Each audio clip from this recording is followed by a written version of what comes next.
How y'all doing? What's up? What's up? What's up, y'all? Good evening. Good evening.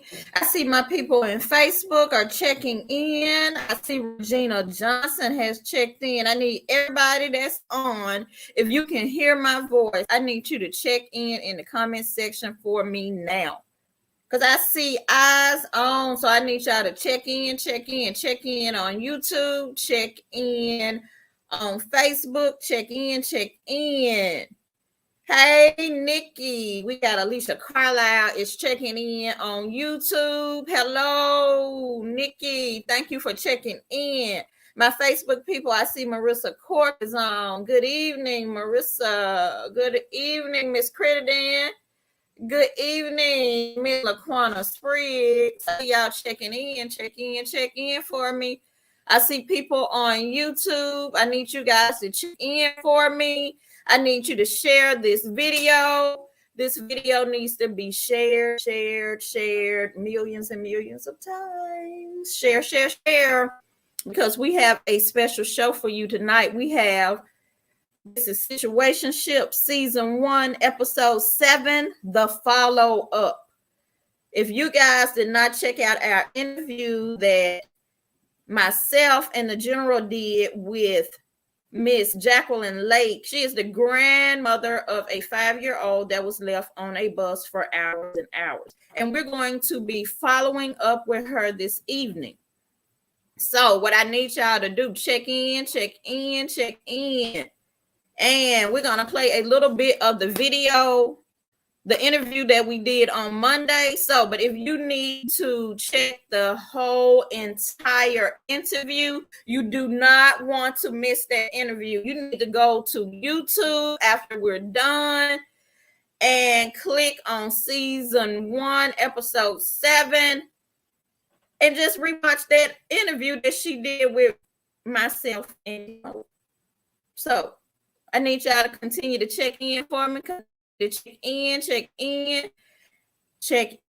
Hey, Miss Erica Barnes has checked in on YouTube for me. Thank you for checking in, Miss Erica Barnes. Hello.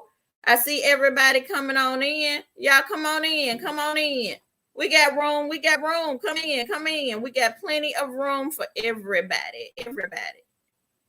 So we only have one Fiverr birthday. So what we're gonna do, we're gonna get that out the way right quick, y'all. Because y'all know we like to shout out our Fiverr birthdays. So today's Fiverr birthday, we're gonna get her on the screen.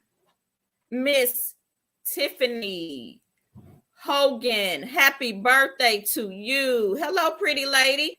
Happy birthday to you, Tiffany. Y'all wish Tiffany a happy birthday and y'all show her how we send those birthday shout outs some love. Y'all show Tiffany some love for her birthday.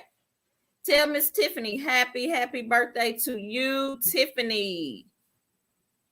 Happy birthday, Tiffany. All right, we're going to give everybody a couple of more minutes to check in before I bring on Miss Jacqueline Lake, and she's going to follow up and let us know how everything is going with her grandson, if there has been any updates, anything has changed. If you guys have any questions, please feel free to drop them in the comment section. All right. Thank you, Alicia, for wishing Tiffany a very happy birthday. Thank you. Thank you. So now what I'm going to do, I'm going to bring on the general himself. He's going to give us a quick synopsis of what the interview was about. So without any further ado, the producer is going to be on. Hey, y'all.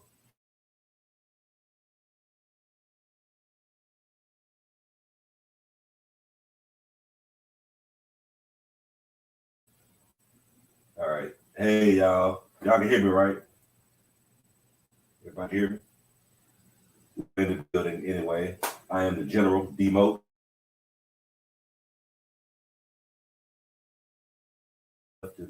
Left on the bus alone for hours. We're waiting on her to join the stream now. The good thing about it is that what we wanted to do today is to kind of bring more awareness. If you have not seen the video yet, we want you to check it out.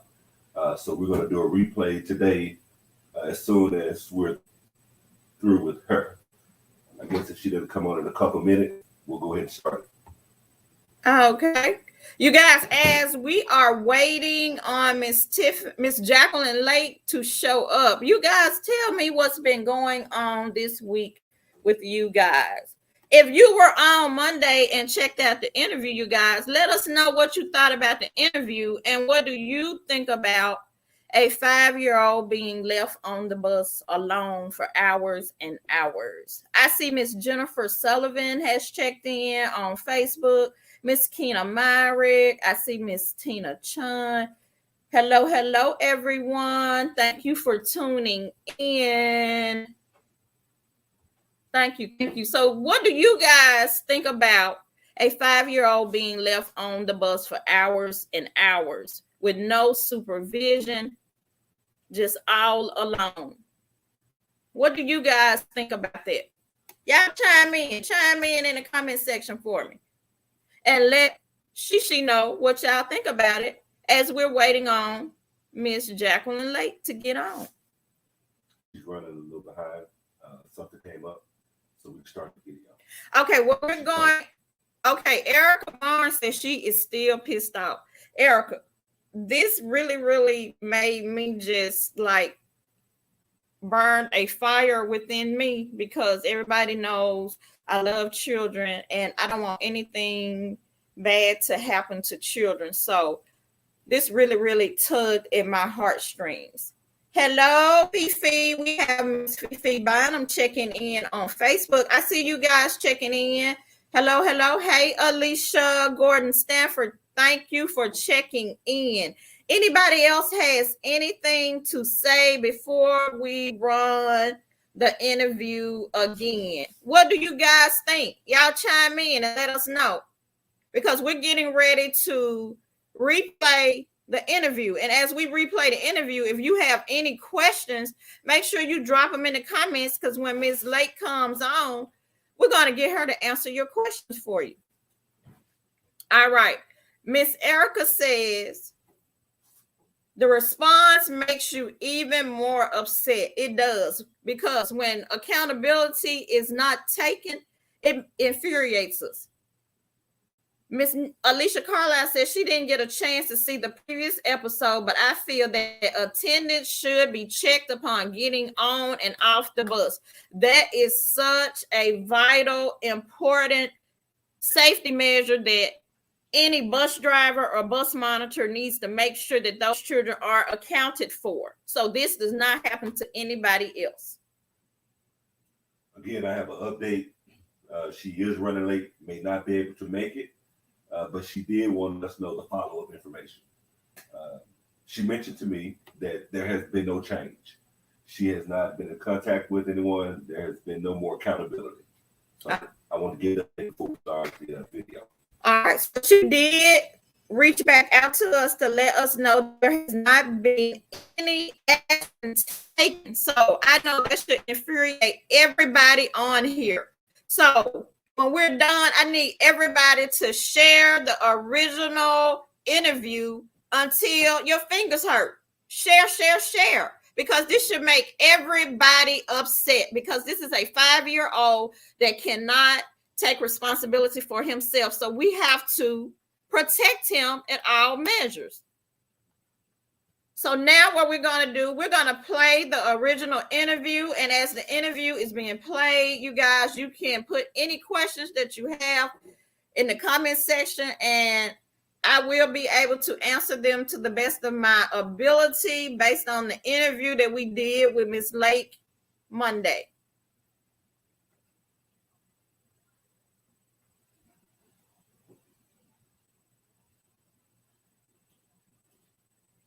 All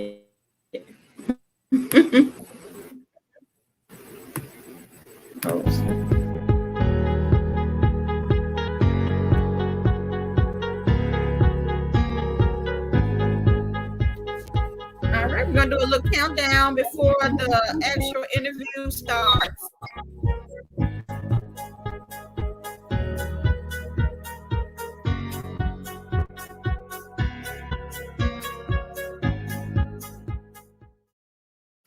Hey, y'all. Hey, what's up? We are live with breaking news at noon. I am D-Mote, the General. Salute. All right, and I am your girl, She. And like D-Mote said, we got a situation that needs addressing. It is a very serious situation. So with no further ado, I'm going to shoot it back to Mr. D-Mote. So we are covering this story that's involving a 5-year-old that had a traumatic experience. Today, we have that 5-year-old's grandmother on with us. That's right. Jacqueline Lake is in the building. All right. First off, Miss Jacqueline, we offer our deepest sympathy and regards that you had to endure this horrible situation. Well, thank you, and I appreciate that. And we will not let this go unheard, because this situation needs to be heard to make sure no other child has to endure this. I definitely agree with that. How are you doing, though, Jacqueline, through all of this? I'm doing it's a challenge, but I'm doing.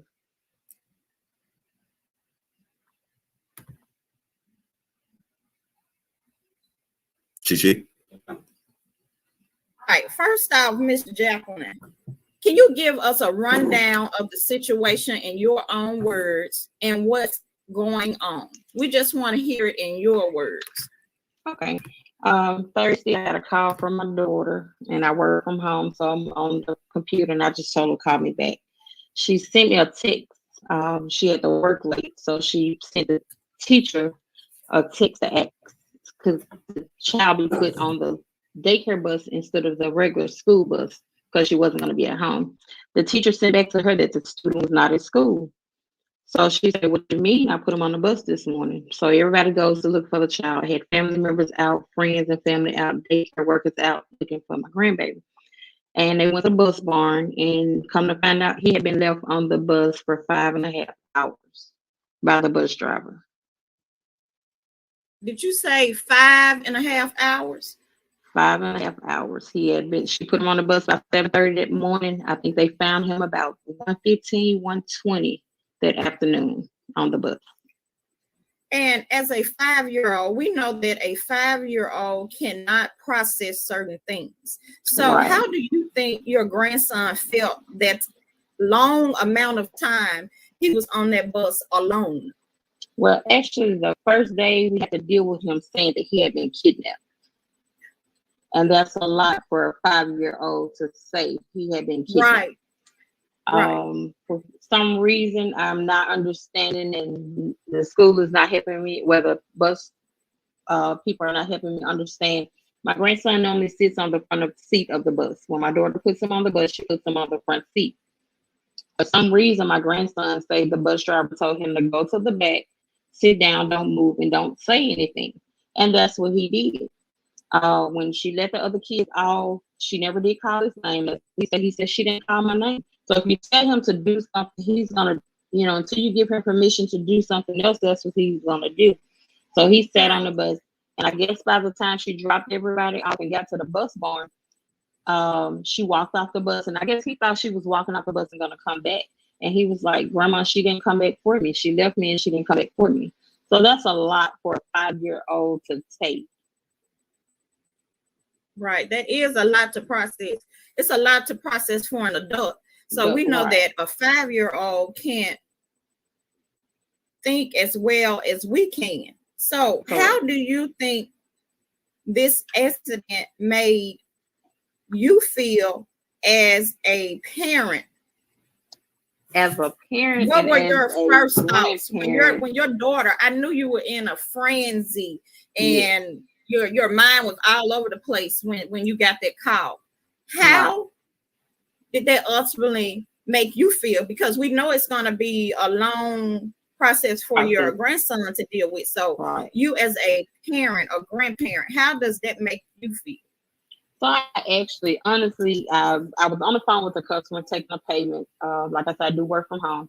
So I couldn't even process the payment, and the customer started saying, ma'am, ma'am. So I'm like looking at the text, and I'm trying to, get the customer off the phone. So as soon as I got done with that customer, I just, disconnected my service from my computer, and I fell on my knees and prayed to God that he was okay.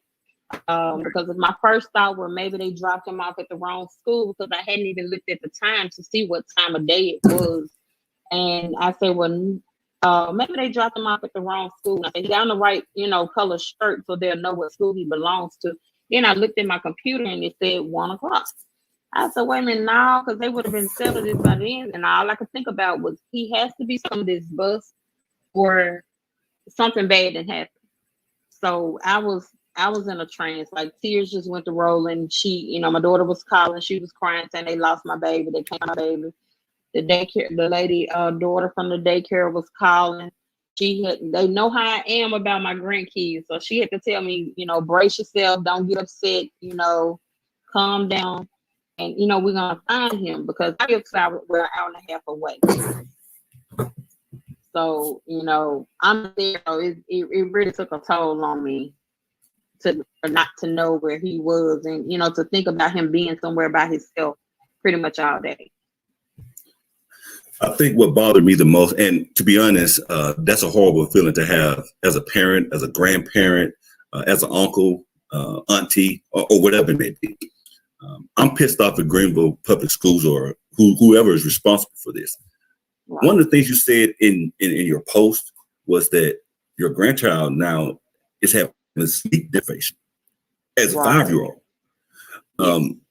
It looks like that they tried to make some type of amends about offering coupons. I mean, what's up with that? I felt that was a slap in the face. My grandson had just got off a bus that he's been on by himself for 5.5 hours. When he made it to the school, I did notice, because I FaceTimed my aunt, because she was at the school waiting when he got there. I FaceTimed, so they gave him a banana and I think some water.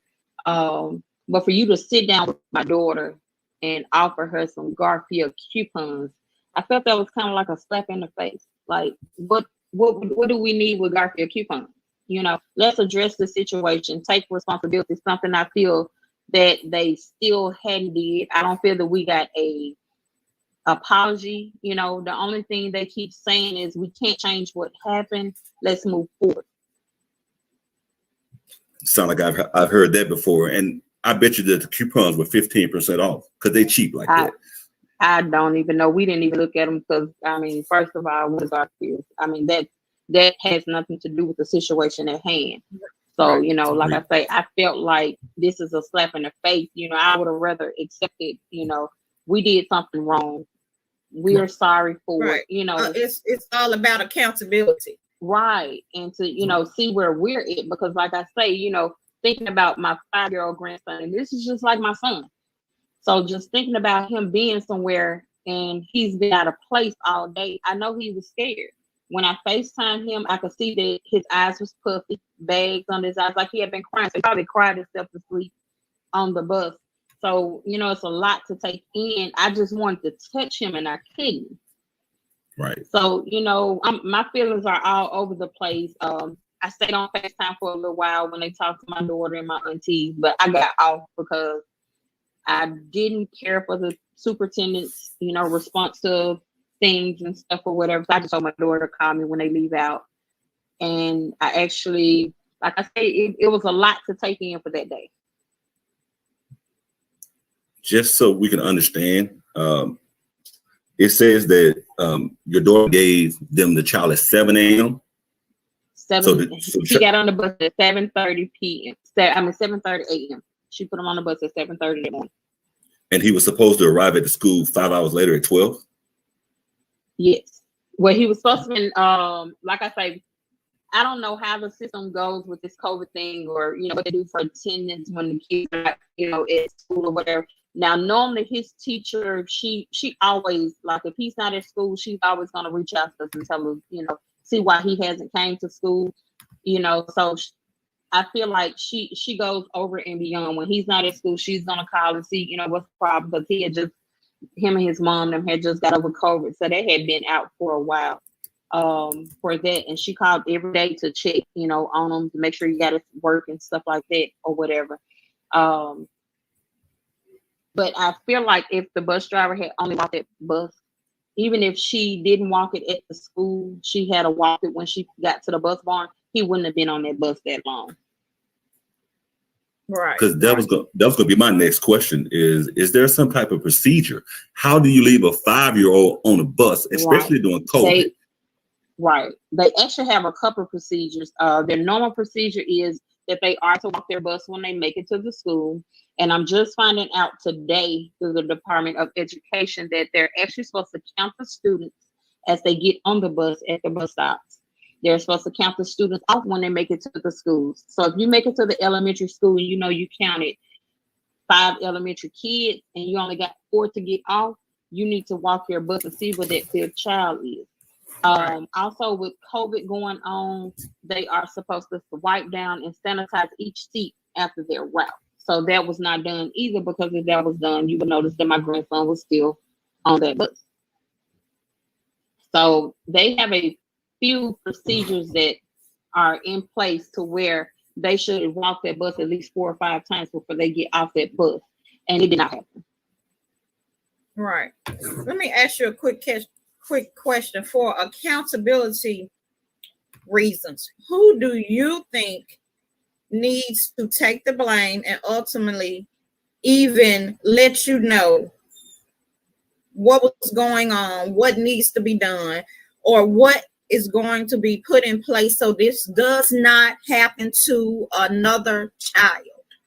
Right. And first of all, I initially blame the bus driver, because I understand we're human. I understand we have things going on from day to day. But when you take a job dealing with someone else's kids that's in your care, you should take them in like they're yours. Right. I feel like she should have walked that bus. It should have been, you know, it was her job to walk that bus a few times to make sure no one else was on that bus. Second of all, I feel like now the supervisor for the bus barn, I think he did talk to my daughter that day, but no one reassured us, you know, what was going to happen, how, where were they going to do going forward? And I asked that on a couple occasions because I actually drove to Greenville Friday morning. And I went to the Manning office. I went to the office on Main Street. And for some reason, I keep getting the supervisor, which I feel is, and I don't want to say this in a mean way, like anything she said was pretty much insincere to me. And I felt like it got to a point where it was working a nerve because you're still not apologizing. Y'all still not taking accountability. You just want me to move forward. Y'all just want to brush this under the rug and for us to move forward. I kept asking questions like, how did my grandson end up on the back seat when his mom put him on the first seat? And I know this because his mom FaceTimes me in the morning when she gets them ready for school and daycare. And she walks him to the bus and actually let him sit down on that first seat. So, I mean, was it something he was doing? You sent him to the back seat, I just had questions that no one was answering. What are we going to do to move forward to make sure this never happens to him or any other child again? And all she could say is, we've done all that we can do. The situation is handled, and I don't feel that so. No, Well, because it has to be. It has to be at some point accountability. Right. Somebody has to take accountability, wrong or right. Right. So we have to make sure, because what if this would have ended another way? In another way. And what if the mom had left the child in her vehicle? They would have been ready to lock her at up. A store. Then who would have been held accountable? Yeah, they would. And we even brought that up, like, okay, I understand, they fired the bus driver. That's understandable. But this cannot keep happening to our kids. And upon me posting that post yesterday, so many parents have reached out to me from this district saying that this has happened. School has not even been in a whole full 2 months. And this has happened to other kids, and they keep sweeping it under the rug.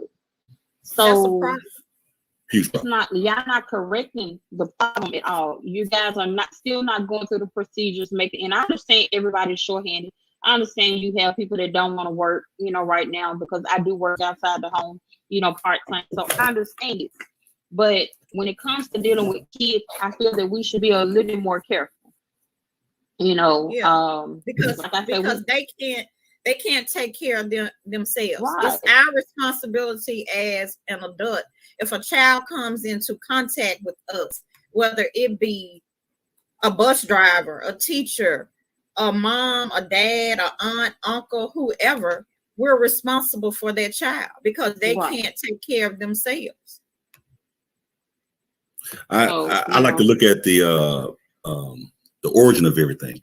And if we're going to put blame and say accountability, a lot of times these bus drivers or the school officials, they're just operating under the guidelines that they're held accountable for. So if nobody's holding nobody's accountable, and to me, I lived in Dallas for 20 years. So for me to come back to Greenville and to see and hear some of this stuff, it's really troubling, because it's not just a school system. It is the whole damn city, and it's not just Greenville public school system. You have administrators allowing teachers to return to work under COVID symptoms. It's a whole lot of different stuff going on. So they're not protecting us at all. And that's what really pissed me off. The thing that kind of, bothered me the most when I made it to Greenville, Greenville is a small town. So, everybody talks. I went to school for Greenville. I lived in Greenville. I grew up in Greenville. I graduated from Greenville High. So, to get to town and they saying they have a petition going around for the bus driver to keep her job because they're shorthanded. I have a problem with it. Because what if she had left my grandbaby on that bus and they called me to say, we are sorry, but your baby was on the bus for so hours and he died of suffocation. You have to put in place, things like that. So I don't feel that regardless of whether you guys shorthanded or not, her job is not, it's not an option, getting her job back, because she didn't do her job in several, like I said, in several steps. You had 4 to 5 chances where you could have checked that bus and you didn't. So you think, I mean, it's okay to have another opportunity to do, and the next child may not make it off that evening. I agree with that. I'm the type of person that I have a job, and I would hate to make a mistake and be terminated for it because I made a mistake on my job. I'm just honest. I also want to say this, though. It depends on the detriment of what you did, the severity of the punishment.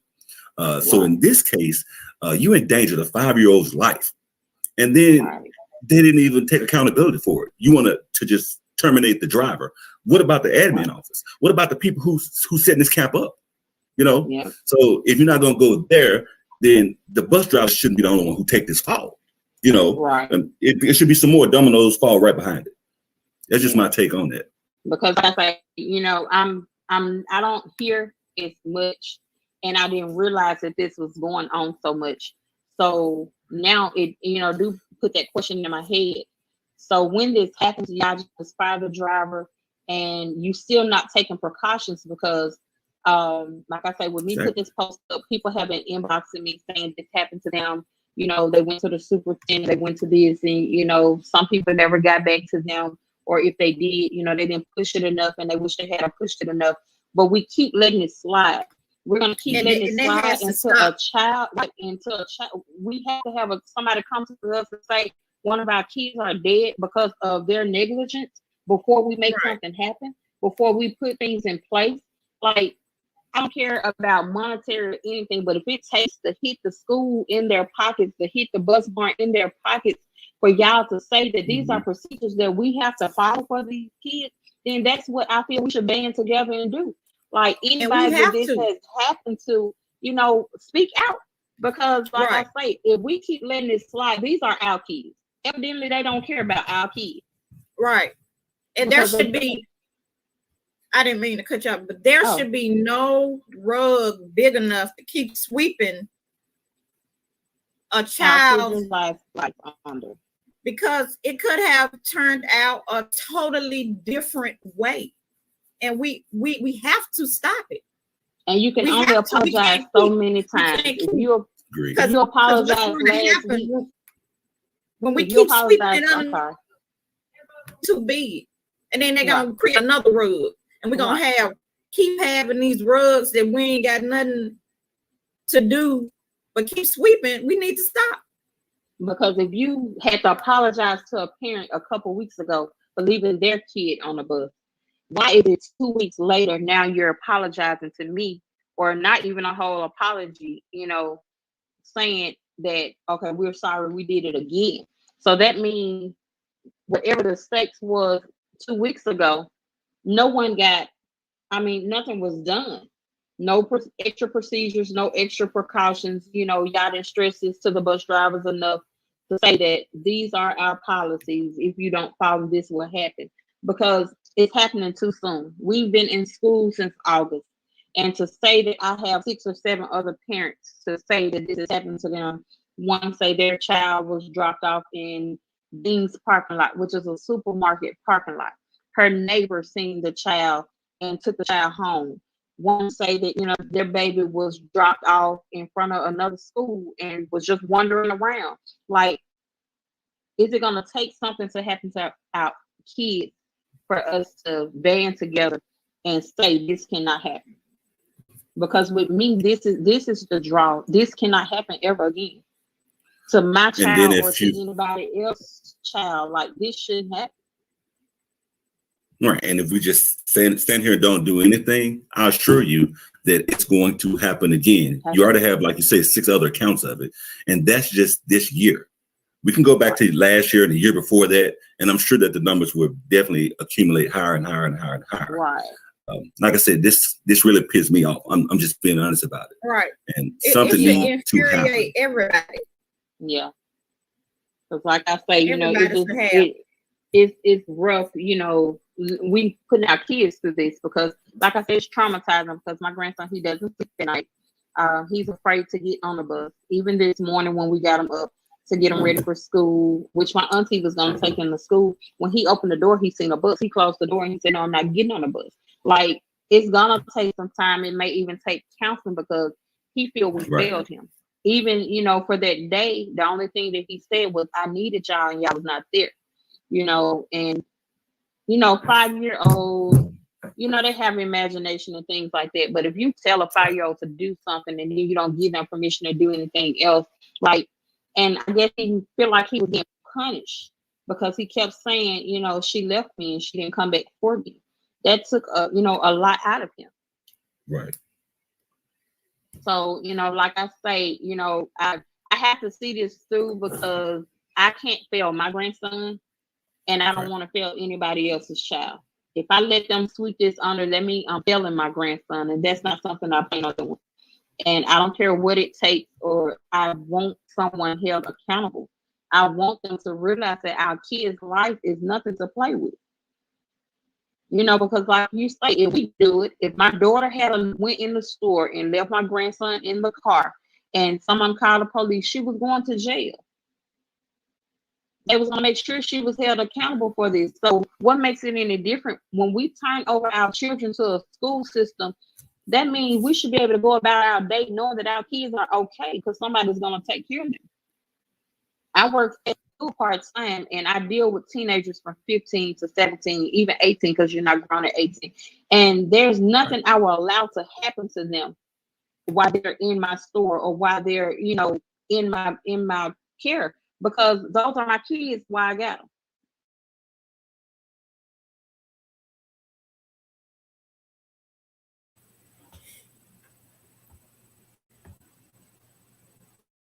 All right. Thank you guys so much for tuning in and watching the replay of the interview.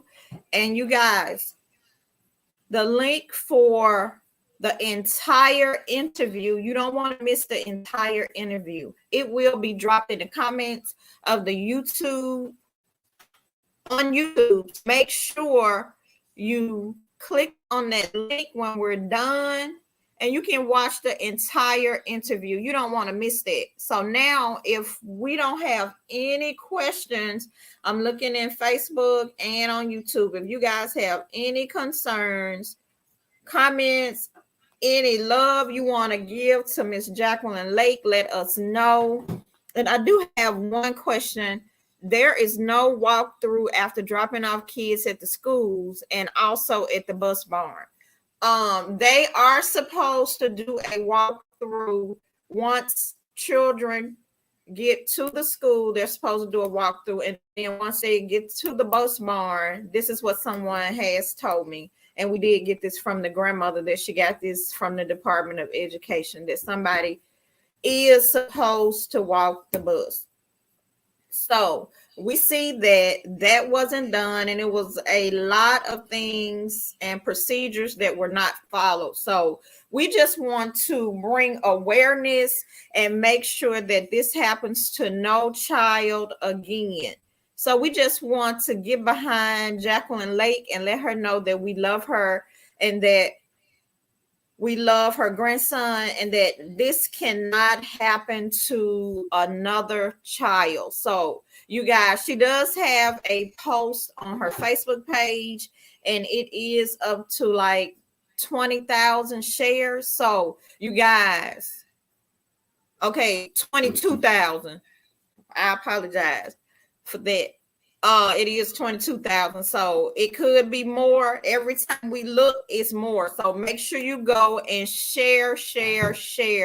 So everybody can become aware of this. So somebody can be held accountable for this happening to this young child, because we know that we can't allow this to keep happening.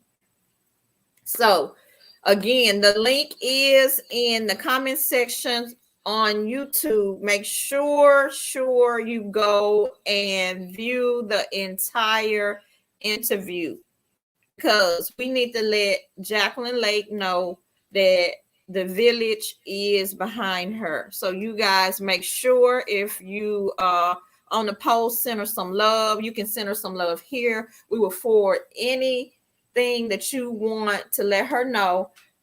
We will forward it to her so she'll know that she's loved and that this cannot happen to any other child. And if you guys don't have anything else, what we can do is we're gonna go ahead and cut off and let you guys know to make sure y'all watch the video, the interview. It is posted. The video link is posted in the comment section of YouTube. It is on the screen now. So make sure you guys watch that and share and give Miss Jacqueline Lake, her grandson, her daughter, some love. She was supposed to come on tonight, and we do apologize. She said something came up, so we know life happens, and sometimes we're not able to complete what we said we were going to do. So we just want to let her know that we appreciate her for allowing us to share the story on this platform. And thank you, whoever said praying for the baby and the family. She definitely needs prayers, and we know that he would need prayers because he was, I don't know if he still is, he was having sleep deprivation. So we need to keep him lifted in prayer because we know that that's traumatic to be left somewhere alone for 5 hours and you not knowing where you are or if you're going to make it back home. So just keep them lifted in prayer, please. Keep them lifted in prayer. And that's all we have for tonight. Make sure you tune in next Wednesday at 8. We're going to have some more things popping for you. And also, if you are not in the book club and you are a book lover or a bookworm, make sure you contact myself, Alicia Gordon Stanford, Dorian Moden, Trina Moden Leverett, or James Moden, or comment here in the comment section on Facebook or YouTube that you want to join. It is not too late. You can get in and still be counted and catch up reading because we have picked our first book, but you can catch up and join us. We're going to meet next Tuesday to discuss the first 3 chapters of the book that we chose. So it's not too late. It's not too late. If you want to join, make sure you comment in the comment section here on YouTube, on Facebook. You can catch us in the group High Five Friday. If you have not joined the group, put it in your Facebook search bar, hashtag High Five Friday. Somebody is waiting to let you in. If you have not subscribed to our YouTube channel, hashtag High Five Friday, please do. I think the last time I checked, we were 5 away from 100. So let's get to 100 and more. So I don't have anything else. I just want to thank y'all from the bottom of my heart for coming on. And that's it. I'll see you guys next Wednesday. Good night.